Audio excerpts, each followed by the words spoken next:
Why is this something that I really want to emphasize right now?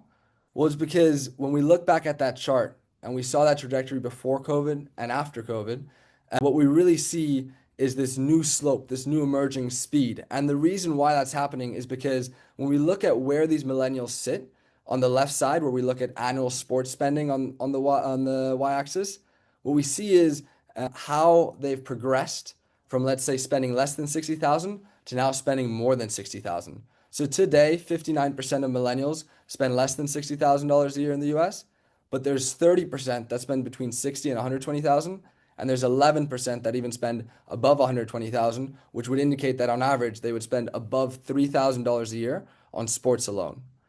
And if we just made a comparison to, let's say, Gen X, who, 15 years ago were in this position, at the same age group as millennials, if we looked at Gen X 15 years ago, 75%, three quarters of Gen Xers were actually spending less than 60,000. So you've gone from one generation where there's 75% spending less than 60,000 to the next where it's 59%.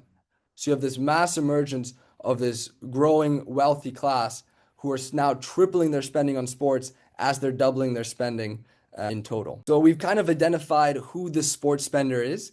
In the US, we spotlighted the millennials, especially those who are wealthy.